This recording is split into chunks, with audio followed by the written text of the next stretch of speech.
Parce que moi, j'en ai un peu marre, c'est vrai, de ces discours sur ces islamo-gauchistes, etc. Ce que je veux dire, c'est à Nuit debout, par exemple, pour être très clair.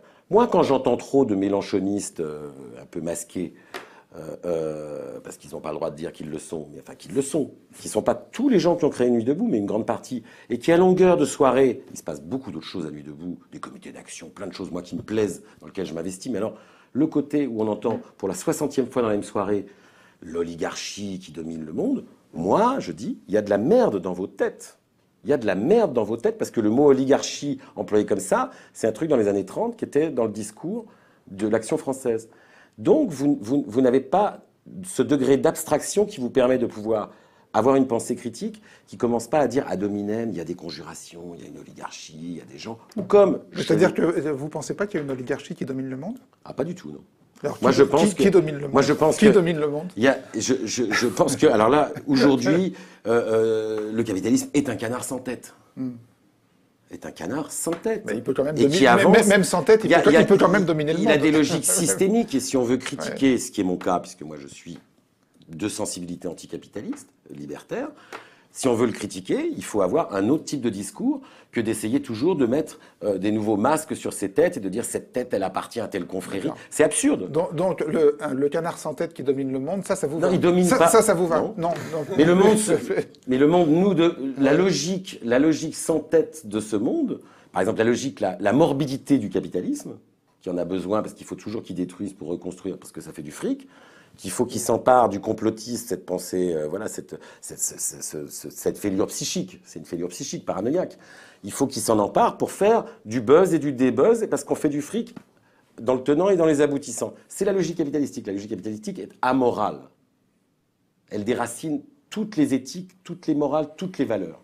Non mais, L'air de rien, on se retrouve aujourd'hui avec une pensée critique qui est en grande partie tellement perdue dans sa réflexion, quelle qu'elle soit. Les pensées critiques, ça peut être une pensée critique social-démocrate. Les social-démocrates, ils n'ont plus de pensée critique non plus. Hein, donc, c'est pas que l'extrême gauche au sens général. Mais ce que je veux dire, c'est profondément, c'est mon but, il faut extirper de la pensée critique possible, parce qu'on a encore le droit de critiquer ce monde, toutes ces choses-là qui sont en fait des désirs de maître, des désirs, comme dirait Lacan, ça désire du maître, tout ça, en fait. Alors tout ça, on est tout à fait d'accord, c'est un désir du maître, c'est un désir de nommer le maître, de trouver un maître, de mettre un visage sur le maître. Alors comment on répond à ce désir de maître? Qu'est-ce qu'on explique? Qu'est-ce qu'on dit?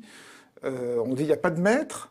Qu'est-ce que je veux dire Pour moi, il n'y a pas de maître, il y a des logiques. Par exemple, si on veut exemple, combattre la logique du management, on explique qu'elle est contre-productive et qu'on bosse vachement mieux dans une autodiscipline collégiale ensemble, et qu'on peut l'inventer ensemble. On peut mieux travailler ensemble sans maître. Par exemple, mais ça s'explique pas en disant le maître de manager est un méchant gars, en faisant du manichéisme de bébé. Est-ce que le désir de maître, il s'incarne pas aussi, par exemple, dans le slogan qu'on entendait à l'époque d'Occupy Wall Street, le slogan, il est 1%. Il y a les 1% qui... Moi, ça me va pas. Il y a les 1% les plus riches et il y a les 99%. Je n'aime pas ce slogan. Moi, je parlerais de... Pourtant, statistiquement, c'est vrai. Statistiquement, c'est pile poil vrai. Mais c'était tout le problème dans les années 30, par exemple, quand le stalinisme français s'est mis à faire la chasse aux 500 familles. On comprend mieux que Doriot, qui dirigeait le PC de Seine-Saint-Denis, soit passé directement du côté de l'extrême droite, parce que c'est une pensée faible. C'est pas les 500 familles, c'est pas quand on aura pillé leur appartement qu'on arrivera à mieux vivre, nous. C'est absurde, c'est une pensée faible. Et en effet, le 1% et tout ça, voilà, il y a un petit côté mnémotechnique qui est peut-être intéressant, mais c'est apprendre à vivre autrement et ensemble, et à repenser le bien commun. C'est pas s'obséder à vouloir lyncher les salauds, ou à nommer les salauds.